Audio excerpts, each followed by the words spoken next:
में तरामीम के हवाले से हुकूमत अपोजिशन की 24 रुकनी पार्लिमानी कमेटी तश्कील दे दी गई है। देखिए, बात ये है कि ये बिल्कुल ऐसे ही है जैसे चोरों का टोला ये तय करे कि जी उनका जज कैसा तो होगा और चोरों का टोला तय करे कि जनाब अली उनके हवाले से कानून क्या बनेंगे। पर कितने अफसोस की बात है कि नए पार्लियामेंट जो है इन कामों में बहुत आगे। अब ये इकट्ठे हो गए, नून लीग भी, पीटीआई भी, पीपल्स पार्टी भी, क्योंकि इन सारों के मुफादात नैब के हवाले से खतरे में थे और नैब जो है वो पीटीआई पे भी मुकदमे बन रहे थे, नून लीग वाले तो वैसे ही टंगे हुए, पीपल्स पार्टी वाले भी टंगे हुए। तो आप देखेंगे ये मुफादात के लिए किस तरह ये लोग एक प्लेटफॉर्म पे इकट्ठे हो जाते हैं।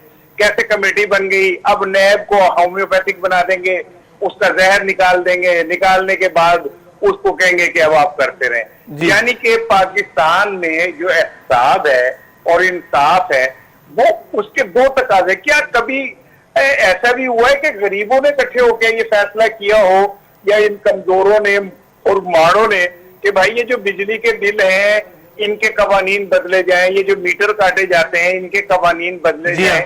ये कभी किसी ने तय किया है कि ये जो पेट्रोल इतना महंगा होता है भाई इसके कवानीन बदले जाएं?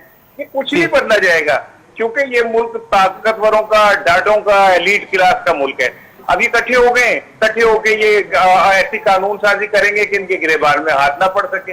इसका मतलब ये हुआ कि जो नैब पिछले कई सालों से कर रहा है वो सारा बकवास है, वो फजूल है, वो यूजलेस है। जी अगर आप देखें ना, पार्लियामानी कमेटी जो तश्कील दी गई, आपने इनका जिक्र किया है, पाकिस्तान तहरीक इंसाफ, पाकिस्तान पीपल्स पार्टी, पाकिस्तान मुस्लिम लीग नवाज जो ऑलरेडी नैब के शिकंजे में है, उसमें अगर शाह महमूद कुरैशी साहब वजीर खारजा भी हैं पाकिस्तान तहरीक इंसाफ के, उनको चेयरमैन बनाया गया। हुकूमती अरकान में परवेज खटक साहब शामिल है, असद उमर है, शफकत महमूद साहब है, शिबली फराज साहब है, शीरी मजारी है, इसका अली मोहम्मद खान साहब है, आमिर डोगर फरोग नसीम साहब भी इसमें शामिल है। जबकि पाकिस्तान मुस्लिम लीग नवाज की जानिब से शाहिद खाकान अब्बासी हैं, सरदार अयाज सादिक, ख्वाजा साद रफीक, राना सनाउल्लाह साहब हैं और जावेद अब्बासी हैं। और पाकिस्तान पीपल्स पार्टी के जावेद राजा परवेज अशरफ हैं जी, इसके नवीद कमर, शीरी रमान, सेनेटर फारूक एच नाइक है। और सिर्फ दूसरी जमात की अगर बात की जाए, मुत्ताहिदा मजलिस अमल से शाहिदा अख्तर को लिया गया। तो आप क्या कहेंगे, ये क्या कानून साजी, क्या तरामीम करेंगी ये? अब आप जरा दिलचस्प सूरत हाल देखें कि नून लीग के जो अरकान इस कमेटी में शामिल हैं वो सारे वो हैं जो नैब को मतलूब हैं, जिन पे नैब ने केस बनाए हुए। हाँ जी, शाहिद लतीफा है जी कि ये इससे बड़ा और क्या इस मुल्क में मजाक हो सकता है कि जो लोग नैब को मतलूब हैं वो नैब वालों को बुलाएंगे और उन्हें अपने कटहरे में खड़ा कर कहेंगे जवाब दो भाई, ये कैसे है, ये कैसे है, ये कैसे है।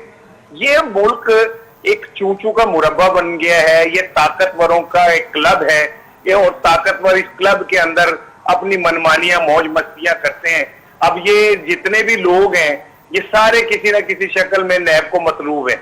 अब जो खुद मुल्जिम मुजरिम है वो बैठ के अदालतों के कवानीन तय करेगा कि जी अब आइंदा से तुमने हमें इस तरह पूछना है और इस तरह नहीं पूछना।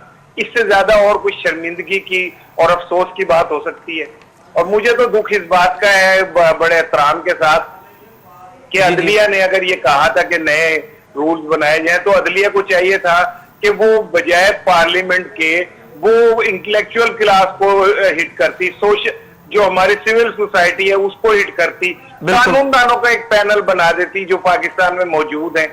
अब जो लोग खुद मुजरिम है, खुद चोर हैं, वो अब इंस्पेक्टर और थानेदार का हिसाब करेंगे, तो इससे बड़ी और क्या इस मुल्क की बदकिस्मती हो सकती है। सर राना साहब, ये भी तो बात है ना, अदलिया की जानिब से ये ख्वाजा साद रफीक, ख्वाजा बरादरान के केस के हवाले से बात करते हैं। तफसीली फैसला जो जारी किया गया था उसमें यह जिक्र किया गया था कि नैब गैर जानिबदारी पर बहुत से सवालात उठाए गए थे। अब जाहिर बात है नैब की कारकर्दगी का भी अगर देखा जाए तो नैब किसी को भी जो है इससे जिसको भी बुलाता है उसको 90 दिन तक आपको पता है कि उनको रिमांड में ले सकता है, उस पर अपनी कैद में रख सकता है। तो लेकिन उस हवाले से जो नैब की कारकर्दगी है, बाकायदा तौर पर उनका जो वो सिस्टम ही नहीं है जो होना चाहिए, कारकर्दगी पर भी तो बहुत से सवालात हैं। देखिए, जहां तक कारकर्दगी के ऊपर बहुत से सवालात हैं तो नैब तो केस बना के फॉरवर्ड करती है, अदालतें जमानतें देती हैं जी, अदालतें क्या कहते हैं बेचैन हो जाती हैं कि मियां नवाज शरीफ साहब को कहीं कुछ हो ना जाए। बाकायदा वो कहती हैं कि अगर 48 घंटे में मियां नवाज शरीफ को कुछ हो गया तो कौन जिम्मेदार होगा, और उसके बाद मियां नवाज शरीफ साहब बाहर चले जाते हैं हंसते मुस्कुराते। तो ये फ्रॉड जो है, इसके ऊपर आज तक कभी इंक्वायरी हुई कि जी अदालतों को किसने चीट किया और किसने अदालतों को ये तासुर दिया कि मियां नवाज शरीफ साहब की जिंदगी खतरे में है, और अदालतों ने क्यों आउट ऑफ द वे उनको जमानत लेके उन्हें बाहर भेजा? क्या किसी गरीब आदमी को जो कार्डिक हो और जो जेल में मर रहा हो, एड़ियां रिगड़ रहा हो, उसको आप ये इम्यूनिटी दे सकते हैं जो आप नवाज शरीफ को दे देते हैं, शहबाज शरीफ को दे देते हैं, जरदारी को दे देते हैं? फिर आप खुद सोचना चाहिए कि एक हमारी हाईएस्ट सुप्रीम अदालत जो है वो एक बंदे को कहती है कि ये गैंगस्टर है, ये अंडरवर्ल्ड माफिया है, दूसरी अदालत उसको कहती है कि नहीं नहीं ये बहुत मासूम है, इसे बाहर भेजें, इसका इलाज होना बहुत जरूरी है। तो क्या फिर ये अदालतें सिर्फ ताकतवरों के लिए रह गई हैं? जी, गरीबों के लिए कोई अदालत नहीं है। गरीब जब मर के जाएगा, ऊपर जाएगा, अल्लाह की अदालत में जाएगा, तब वो इंसाफ मांगेगा। अगर आप ये कहते हैं कि नैब की कारकर्दगी ठीक नहीं है, तो नैब बनाई किसने थी? जी, आज अगर ये लोग सारे बैठ के नैब के रूल्स बना रहे हैं, तो नैब इन्होंने बनाई थी। ये जो सारे चोर इकट्ठे हुए हुए हैं, इन्होंने नैब बनाई थी। नवाज शरीफ के दौर में नैब बनी थी। तो अब इन्हें जाके याद आया जब नैब ने इनकी गर्दनों में हाथ डाले हैं जिनमें सरिया थे, तो अब इन्हें याद आया कि वो नैब जो है ये तो बहुत गलत कर रहा है। जब बेनजीर भुट्टो अपने दोनों बच्चों को गोद में उठा के सड़कों के ऊपर फिरती थी, तो तब नैब नहीं था, तब अदालतें नहीं थी, तब को इंसानी हकूक नहीं थे, तब नैब के अंदर खराबियां और खामियां नहीं थी। अब आज जब इन सब के ऊपर हाथ पड़ा है, इन पे जरब आई है, तो याद आ गया कि नैब में कवानीन की तब्दीली होनी चाहिए। अच्छा राणा साहब, फंडामेंटल राइट्स की भी जब हम बात करते हैं, फंडामेंटल राइट्स का जब उसके बाद नैब ने तफ्तीश की, तफ्तीश में कुछ नहीं लिखा, कुछ नहीं निकला, तो नैब की फिर अदालत की जानिब से ये फैसला दिया गया, जो तफसीली फैसला जारी किया गया, नैब की कारकर्दगी के हवाले से बात की गई, ख्वाजा बरादरान की। अभी से फंडामेंटल राइट्स तो मजरू होते हैं, फंडामेंटल राइट्स के हवाले से आप क्या समझते हैं कि क्या होना चाहिए कि जो बुनियादी हकूक है, पाकिस्तान की 22 करोड़ अवाम है, तो उनको वो हकूक तो मिलने चाहिए? देखिए ना, मेरे आपके सवाल में ही जवाब है कि फंडामेंटल राइट्स जो है सिर्फ वो ताकतवरों के लिए है, वो पार्लियामेंट के लिए है, वो वज़ीर आज़म के लिए है। फंडामेंटल राइट्स जो है, पाकिस्तान में हेपेटाइटिस बढ़ रहा है गंदा पानी से, जी जी, गटर मिला लाहौर के 80% इलाकों में गटर का गंदा पानी मिला हुआ आ रहा है, तो क्या लाहौर के 80% लोगों के फंडामेंटल राइट्स नहीं है? बिल्कुल। हॉस्पिटल्स के अंदर एक बेड के ऊपर 5-5 पेशेंट पड़े होते हैं, तो क्या उनके फंडामेंटल राइट्स नहीं है? जेलों के अंदर लोगों को छोटे छोटे जुर्मानों के ऊपर कई कई साल जो है वो अंदर जेलों में गल सड़े होते हैं, तो क्या उनके फंडामेंटल राइट्स नहीं है? सड़कों के ऊपर लोगों को कई कई घंटा खड़ा कर दिया जाता है वीआईपी प्रोटोकॉल के नाम पे, क्या उनके फंडामेंटल राइट्स नहीं है? हमारे बच्चे तालीम हासिल करके लूट लूट फिर रहे होते हैं नौकरियों के लिए, क्या उनके फंडामेंटल राइट्स नहीं है?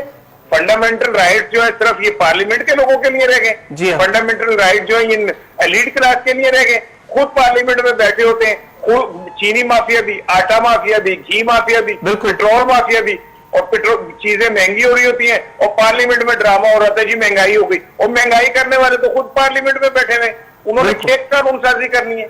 20 करोड़ अफराद के कोई फंडामेंटल राइट नहीं है।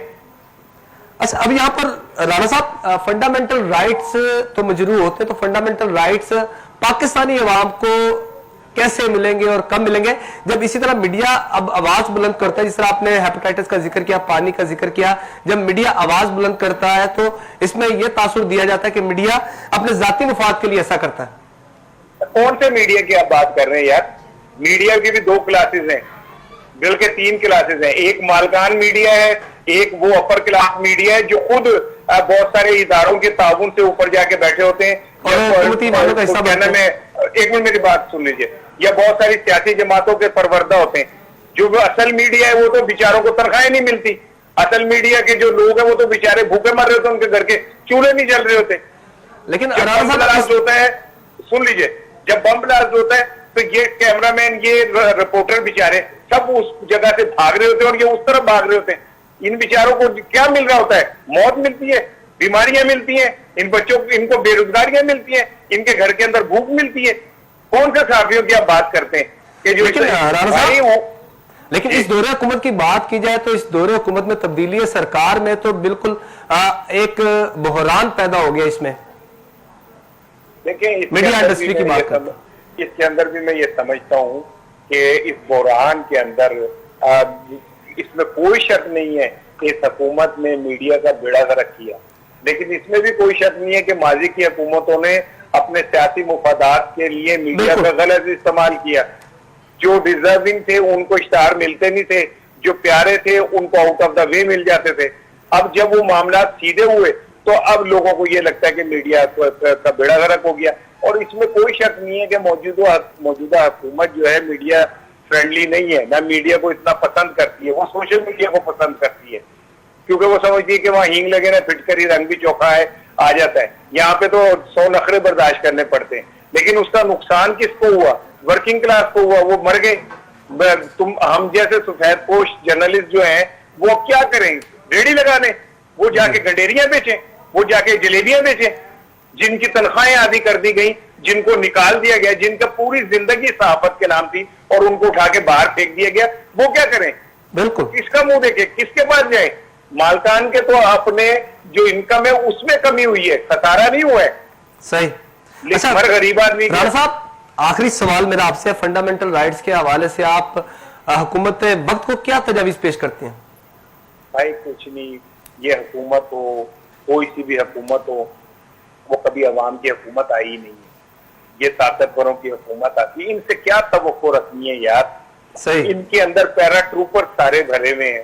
عمران خان کے ارد گرد سارے پیرا ٹروپرز ہیں جو اوپر سے اترے ہوئے. الیکٹڈ ارکان جو ہیں وہ منہ دیکھ رہے ہوتے ہیں، اور کیا کہتے ہیں مشیر اور اوپر سے اترے ہوئے جو لوگ ہوتے ہیں وہ انجوائے کر رہے ہوتے ہیں. اس طرح کی جو حکومتیں جو ڈیموکریسی ہے یہ ایک مذاق ہے، اور اس مذاق کے اندر غریبوں کو ہر 5 سال بعد الیکشن کے نام پہ بیوقوف بنایا جاتا ہے. وہی لوگ آ کے بیٹھ جاتے ہیں. فردوس عاشقوان شروع ہوئی کاپ لیگ سے، پھر وہ گئی جناب علی جنرل مشرف کے، پھر گئی پیپلز پارٹی کے، پھر گئی وہ جناب علی پی ٹی آئی میں. تو یہ ساری یہ لوگ وہی ہیں جو پریویلیج کلاس کے لوگ ہیں. یہاں سے اٹھتے ہیں وہاں بیٹھ جاتے ہیں، وہاں سے اٹھ کے وہاں بیٹھ جاتے ہیں. انہوں نے کیا ہم کچھ ڈیلیور کرنا ہے؟